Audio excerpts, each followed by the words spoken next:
Here it is. My show had value, and that, I'm sorry. What's happening, everybody? Well, it seems like folks just can't get enough of reveling in Joy Reid's misfortune. So today we've got Matt Walsh talking about the subject. Matt Walsh plays a clip of Joy Reid blubbering over her show being canceled, and another clip of Rachel Maddow chalking up Joy Reid's show being canceled to, you guessed it, racism. Anyway, let's watch Matt Walsh reflect on Joy Reid's illustrious career as she and Rachel Maddow wipe up their tears. Let's go.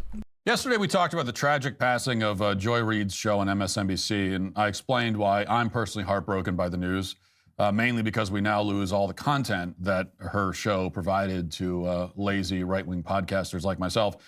And but we now have Joy's reaction to this news, which we didn't have yesterday when we talked about it. And it is everything that you would expect and hope for, minus the smoke detector beeping. Here it is. My show had value, and that, I'm sorry, that what I was doing had value. And in the end, I'm sorry, I try not to cry on TV. And this is kind of like me on TV, so I apologize. And that it mattered. I see Karen is there, and she's been texting me as well. And so what I will just say is that in the end, thank you. Where I land is that the moment of guilt that I felt, that I went hard on so many issues, whether it was the Black Lives Matter issues of a young baby or a mom or a dad that was killed, or when we opened up people's eyes to the fact that Asian Americans were being targeted and not just Black folks, or went hard for immigrants who've done nothing but come to this country like my parents did and try to make a life and defended them, or whether we've talked about what the president is doing that is subversive to the Constitution, that is injurious to our liberty, defending books that people find inconvenient, that Nicole Hannah-Jones put into our spirit, that we need to understand 1619 as the real founding of this country, whether it's talking about any of these issues, and yes, whether it's talking about God. That's enough. She says, well, I talked about Black Lives Matter, the Black Lives Matter issue of a young baby, or no. Then she quickly moves on to, or a mother, because that's actually the one you specifically don't talk about, the fact that the life of a baby matters. That's the one. That's actually the one category of person, Joy, that you leave out. Is that. But anyway, she's devastated. She's crying on camera, no dignity, no sense of decorum or self-respect. And in case anyone out there would make the mistake of feeling any pity for this woman, remember that she mocked many times what she calls white tears. She has a total contempt for white people, in particular white women who cry. She talks about white tears. So I guess these are, using her sort of phrasing, her terminology, these are Joy Reid's black tears. So Joy Reid is crying after making $1 to $3 million per year for almost 9 years. You'd think she'd be a little peppier considering. What I know that most don't is that these tears aren't about anything or anyone other than two things: Joy Reid and Joy Reid's ego. She's embarrassed. She's been patted on the back and told by every single person in her little liberal elite MSNBC bubble that her show is invaluable for almost 9 years. So you can imagine it's an enormous shock to her that nobody's really looking for her. Now, this is a serious question. Joy Reid in there started out with, my show had value. To who? Not the network, because I know MSNBC wasn't making any money off your show. I've seen the ratings. Are you talking about value to people in airport lounges or urgent care waiting rooms? I'm seriously asking, who did it have value to? Please, if you have some idea, let me know in the comments. If Joy Reid is as talented as she thinks she is, and her show has, as she stated, value, she is going to have zero problem getting her next job. Look at other folks. Look at Candace Owens. Look at Brett Cooper. What I'm looking forward to is if Joy Reid ends up on YouTube or a similar platform and has to compete without a giant network, a ton of money, and a huge staff behind her, and has to compete in the space where people actually get their news from. If you saw my video yesterday, you saw how it's going for Don Lemon, because when she goes to YouTube or X or whatever platform, the market will decide whether she has value, not a lying, stupid, far left progressive network that jams her down the public's throat. That's going to be interesting. Let's get back to it. Is that how we? Can I say that I'm tired of Joy Reid's black tears? Am I allowed to say that? That only goes one way, of course, right? But even aside from Joy's racism and hypocrisy and the double standards and all that, it's just gross and pathetic to cry like this. I mean, it's one thing to cry publicly over some tragedy, some national tragedy that's befallen the nation, but to cry over your show getting canceled is disgusting. It's grotesque. And speaking of grotesque and pathetic people, Rachel Maddow took to the air on Monday night on her own show to call out her network for racism, for firing Joy Reid. Listen. An even bigger programming change is at 7 p.m., 7 p.m. Eastern, where Joy Reid's show, The Readout, ended tonight. And Joy is not taking a different job in the network. She is leaving the network altogether. And that is very, very, very hard to take. I am 51 years old. I have been gainfully employed since I was 12. And I have had so many different kinds of jobs, you wouldn't believe me if I told you. But in all of the jobs I have had, in all of the years I have been alive, there is no colleague for whom I have had more affection and more respect than Joy Reid. I love everything about her. I have learned so much from her. I have so much more to learn from her. I do not want to lose her as a colleague here at MSNBC. And personally, I think it is a bad mistake to let her walk out the door. It is not my call, and I understand that, but that's what I think. I will tell you, it is also unnerving to see that on a network where we've got two non-white hosts in primetime, both of our non-white hosts in primetime are losing their shows, as is Katie Fang on the weekend. And that feels worse than bad, no matter who replaces them. That feels indefensible, and I do not defend it. So it's unnerving, she says, unnerving. It's unnerving and indefensible to fire a non-white host. I guess if you have a non-white host, you just are obligated to keep them on the air indefinitely, no matter how far their ratings sink. Which, of course, so all you're doing is hurting the cause of non-white TV hosts, because then the lesson you learn from that, if your TV network is like, well, we better not hire any non-white people to host any shows because we're not allowed to fire them ever. And when it comes to ratings, by the way, Joy's ratings were really bad.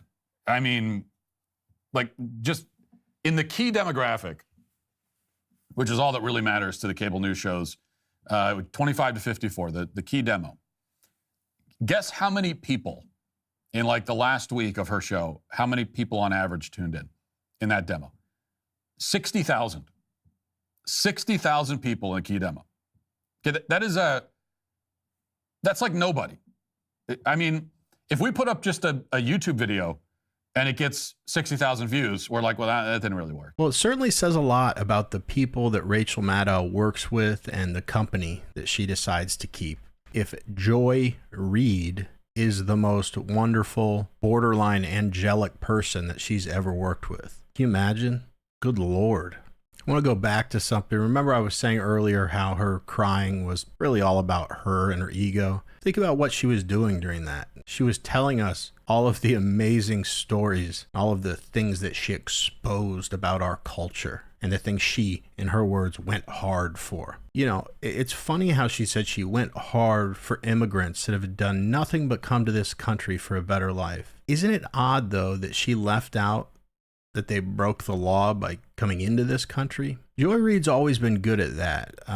She's very good at omitting pertinent things from a story, oftentimes the most important things from a story, so it, you know, aligns with her narrative. I know MSNBC will miss her for that. Let's wrap it up. You know, and that's just for a YouTube video.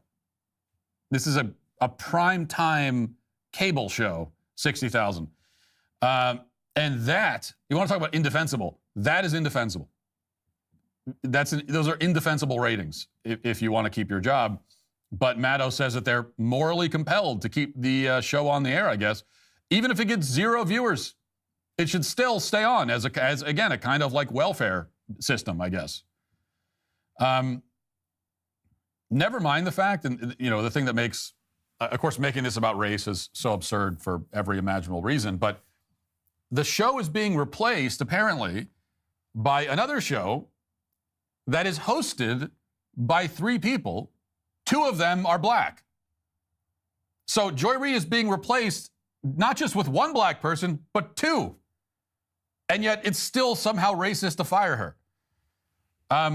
And also when Maddow says that, well, we only had 2, count them, just 2 non-white hosts in primetime. Well, primetime is 4 hours. So that's 50% of the slots go to non-white people. That means that non-white hosts are overrepresented on MSNBC.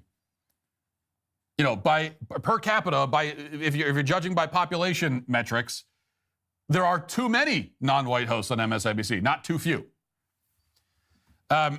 Not that I'm looking to defend MSNBC, of course. I'm perfectly happy to see the network get eaten alive from within. It's a lot of fun to see that, as always. But it just goes to show that the left is not free of, and will never be free of, this kind of racial insanity that has defined it for so long.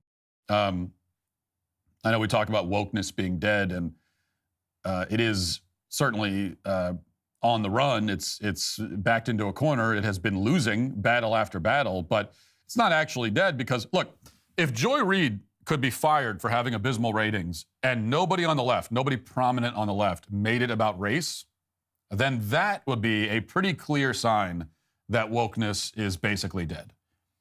That didn't happen. Instead, they all did exactly what you knew they would do, which is make it about race right away. No hesitation. So this is who they are. It's how their minds work. It'll never change. So I think that Matt Walsh and myself, 2 days in a row now, have done enough roasting. And I just want to say something to the viewers of this channel. I actually do owe a non-sarcastic thank you to Joy Reid. When I started my channel, like a month had gone by, and I couldn't get more than 20 views per video. And then one day, out of the blue, a video that I'd done a couple of weeks prior of Joy Reid defending and advocating for a book about a very sad story, a child that was sexually assaulted, and discussed strap-on dildos called All Boys Aren't Blue because it might help some kids feel seen. She was advocating for that to be in elementary schools. But out of nowhere, that video took my channel from about 17 subs to something like 200 over the span of a day or two. So something good has come out of all of Joy Reid's nonsense, at least as it relates to me and to you. Joy Reid's lack of a moral compass was a major catalyst to my channel being seen by a larger audience. And I'm slowly getting to know kind of who my viewers are over the past 3, 4, 5 months. And had it not been for her disgustingness and me making that video, I might not be here talking to you right now. And that, honestly, I hope you don't think I'm just being corny. I mean this so sincerely. That would have been a tragedy in my life, because doing this makes me the happiest I've ever been. And I am so unbelievably grateful for every single person that watched my video, even if you hate my guts. So thank you to you all. And thanks to Joy Reid for allowing me to do a video on how awful she was. But what did you guys think of Matt Walsh's takes on Joy Reid and Rachel Maddow, and talking about how it's racist to take her off the air, and Joy Reid's blubbering, and just the whole Joy Reid cancellation in general? And where do you think she's going to end up? Will she end up somewhere like YouTube or something? And the serious question, am I crazy that no one cares about her? Or do you think she has an actual following and she'll have some success? Or will she fade into obscurity like Don Lemon? Let me know in the comments. Anyway, that's it for this video. If you like watching videos of insane leftists doing insane leftist things, then click on one of the videos that just is about to pop up on your screen. Otherwise, as always, I think I said it already enough. I appreciate you all very, very much. And thank you for taking a couple minutes out of your day to watch my channel. Jesus loves you. I'll see you guys.